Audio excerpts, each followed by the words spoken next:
Tout le monde est endetté. Tout le monde est endetté. Quel que soit votre statut, quels que soient vos biens, quelle que soit votre richesse, vous êtes forcément endetté.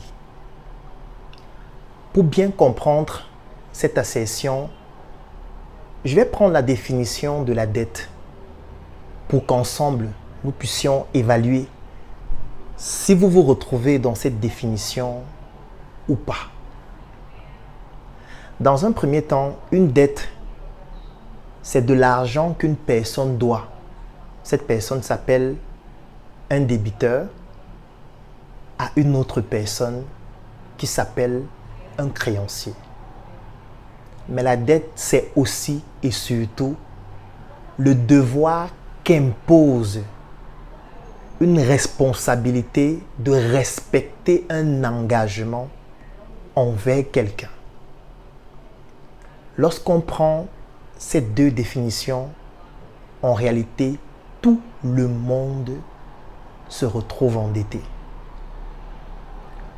Je vais encore mieux l'illustrer en expliquant ce que c'est que le processus évolutif. Chacun de nous passe par un processus évolutif en 3 étapes. La première étape, c'est la dépendance. Lorsque nous naissons, nous dépendons de nos parents ou alors des personnes qui sont responsables de nous. Ce sont ces personnes qui nous nourrissent. Ce sont ces personnes qui vont nous vêtir.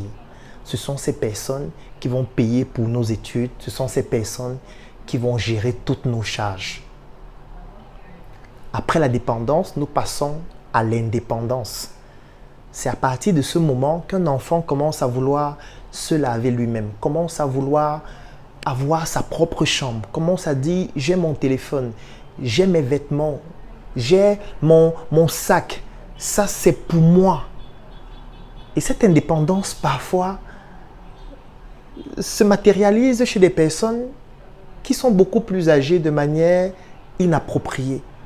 Vous voyez des personnes dire « je souhaite devenir indépendant, je veux gagner mon indépendance financière, je ne veux plus dépendre de quelqu'un ». Vous voyez même certains États dire « nous ne voulons plus dépendre des autres, nous voulons devenir indépendants ». Sans se rendre compte qu'en réalité, l'indépendance, c'est la deuxième étape du processus évolutif. Parce qu'après l'indépendance, il y a une troisième étape qui s'appelle l'interdépendance. L'interdépendance, c'est lorsqu'on passe du je au nous. Du j'ai mon sac à nous avons contribué à ce que nous puissions avoir ce que nous avons aujourd'hui. Parce que oui, vous ne vous êtes pas fait seul. Il n'existe pas de self-made man ou alors de self-made woman. Ce sont des balivernes. Pourquoi est-ce que ce sont des balivernes? C'est parce que parfois j'entends des personnes me dire « Non Claudel, moi je ne suis pas endetté, moi je travaille sous fonds propres. Moi vraiment c'est mon argent uniquement, c'est mon épargne. Moi je ne suis pas dans les histoires de prendre des crédits, d'aller à la banque, de faire des levées de fonds. Non vraiment ça c'est... Non, je ne veux pas ce genre de choses. Je veux avoir ma conscience tranquille. J'ai mon argent seul, je gère avec mon épargne, ça me satisfait, j'ai ma richesse, je me développe seul. » Quelle hypocrisie ou quelle ignorance ou quelle méconnaissance de ce que c'est que la dette. Vous pensez vraiment que vous vous êtes fait seul? Dans la culture africaine, on dit qu'un enfant est éduqué par tout un village. C'est tout un village qui éduque un enfant. Parce que votre mère n'est juste responsable que de votre accouchement, encore qu'elle n'a pas accouché seule. Lorsque les contractions ont commencé, elle est allée à l'hôpital. À l'hôpital, il y avait des sages-femmes, il y avait des infirmières, il y avait des médecins, il y avait des gynécologues. Parfois, on l'a amenée au bloc opératoire, on l'a opérée juste pour qu'elle accouche. Il y a des personnes qui ont intervenu, donc elle n'était pas indépendante dans son accouchement. Il y a des personnes qui ont participé à l'aider à mieux accoucher. C'est ce qu'on appelle l'interdépendance. Quand son enfant est né, pour certains, on les a mis dans une couveuse. Il a fallu que des pédiatres interviennent. Il a fallu que des infirmières interviennent. Il a fallu que des médecins, des spécialistes interviennent. Ça veut dire que chaque jour, vous partez avec votre enfant pour se faire consulter. Ça veut dire que les autres sont en train de participer à ce que votre enfant puisse mieux se porter. C'est l'interdépendance. Ça veut dire que vous dépendez des autres, même pour que votre enfant se porte bien. Lorsque l'enfant vient au monde, parfois, votre oncle vient offrir des couches à l'enfant. Parfois, sa tante vient l'aider à porter l'enfant pendant une semaine lorsqu'elle est au travail. Parfois, vous avez votre cousin qui va vous offrir un livre pour vous aider à pouvoir compléter vos fournitures scolaires. Parfois, vous allez avoir un ami qui vous accompagne à l'hôpital, qui sera votre garde-malade pour vous aider à pouvoir recouvrir votre santé. Vous allez envoyer l'enfant à l'école. À l'école, les enseignantes vont intervenir, les maîtresses vont intervenir, les enseignants vont intervenir. Même les camarades de l'école de l'enfant vont intervenir, les étudiants vont intervenir. Toute la société participe à bâtir ce que vous êtes aujourd'hui. Même votre voisin qui vous fouettait en vous disant « ne fais plus ça, on ne parle pas aux aînés comme ça », participe à votre éducation. Et aujourd'hui, 20 ans après, 30 ans après, 40 ans après, vous dites que vous êtes un self-made man, une self-made woman qui s'est bâtie seule et qui ne doit rien à personne. Quelle ingratitude, quelle ignorance, c'est quelle façon d'être pédant. Tout le monde est endetté vis-à-vis de ses parents, vis-à-vis de sa famille, vis-à-vis de sa société, vis-à-vis de la nature. Oui, de la nature aussi. Parce que chaque jour, vous mangez le nkwem. Chaque jour, vous mangez le riz sauce tomate avec la viande. Pour avoir cette viande, il a fallu utiliser la nature, notamment les bœufs que vous avez tués, qui participent à la nature. Ce n'est pas vous qui avez fait en sorte que les bœufs soient là. Pour pouvoir manger ce que vous mangez aujourd'hui, il a fallu cultiver, bénéficier des prouesses du sol qui ont fait pousser certaines plantes, certains féculents que vous mangez pour vous alimenter. Pour pouvoir être en bonne santé, vous buvez de l'eau qui ne vient pas de vous. Donc, vous avez besoin de la nature pour pouvoir être ce que vous êtes aujourd'hui. Ça veut dire que vous devez être en harmonie avec la nature qui vous donne. Et vous aussi, vous donnez à la nature. C'est ça qu'on appelle l'interdépendance. Et c'est ce qui caractérise la spiritualité africaine. Est-ce que c'est vous qui avez choisi la couleur de vos yeux? Est-ce que c'est vous qui avez choisi la forme de votre tête? Est-ce que c'est vous qui avez choisi d'avoir votre groupe sanguin? Vous ne décidez pas de cela. Dans vos veines coule le sang de vos ancêtres.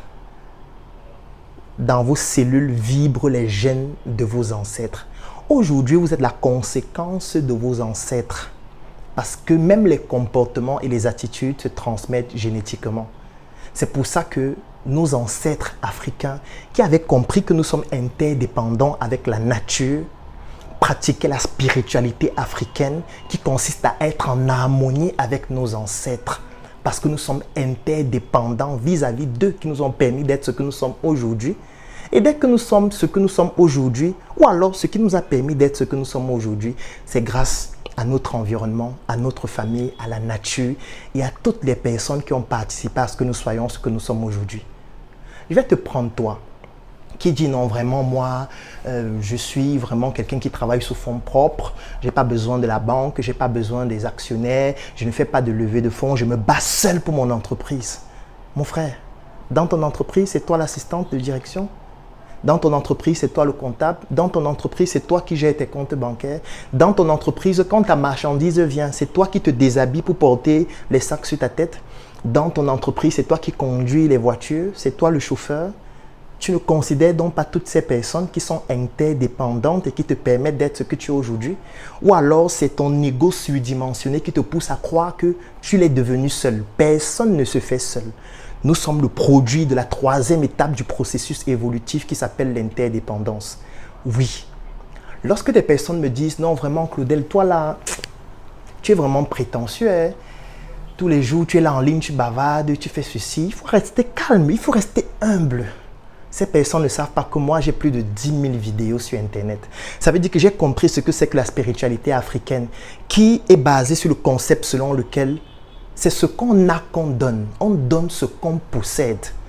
J'ai pris le risque donc de donner le maximum de ce que je sais aux autres pour que ceux qui savent moins que moi puissent en bénéficier pour progresser. Parce que moi aussi j'ai bénéficié, je dois permettre aux autres de bénéficier pour progresser eux aussi comme on m'a aidé à progresser. Et pour que ceux qui connaissent plus que moi puissent me permettre de connaître encore davantage. C'est pour ça que je dis toujours, nous sommes tous ignorants, mais pas de la même chose. Mais moi qui ai plus de 10 000 vidéos sur Internet, quelqu'un qui est sur Internet avec un faux profil, il n'assume même pas son nom. Il n'a aucune vidéo, aucune publication, même dans son quartier, même dans sa famille. Quand on lui demande quelque chose, il dit qu'il ne connaît pas parce qu'il ne voudrait pas que les autres connaissent ce qu'il sait. Lui, il me dit que je suis prétentieux alors que lui, il ne reconnaît pas la dette qu'il a vis-à-vis des autres qui lui ont permis d'être ce qu'il est aujourd'hui. La spiritualité africaine consiste à contribuer au développement des autres. Ce n'est pas pour rien que même dans les villages, nos ancêtres disaient toujours et prônaient le fait que même ceux qui sont riches doivent régulièrement aller demander à ceux qui sont pauvres.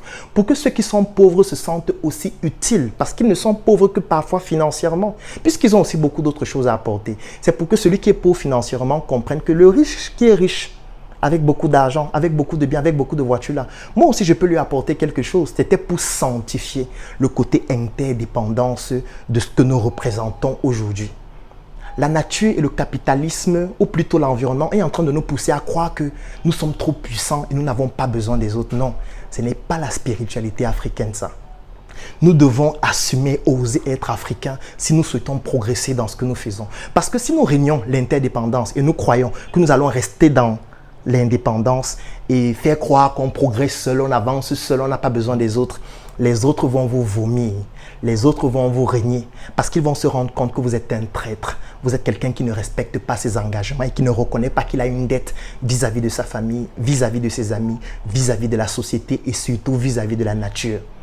Nous devons comprendre la spiritualité africaine parce que c'est ça qui va nous permettre de progresser et de réussir dans tout ce que nous faisons. Nous sommes tous endettés et le comprendre, c'est comprendre la nature et comprendre qu'on a toujours quelque chose à apporter parce qu'on ne donne que ce qu'on possède. À très bientôt pour une nouvelle chronique. La mission est simple. Voici une arme capable de changer le mindset du continent africain. Détruire l'obésité de l'inconsistance intellectuelle dans laquelle se cache le coffret VIP. Il possède une arme contenant 200 heures de formation et 8 ans d'expérience entrepreneuriale. Recevez le pouvoir de devenir une meilleure version de vous-même. Armez-vous de cette clé pour une réussite entrepreneuriale.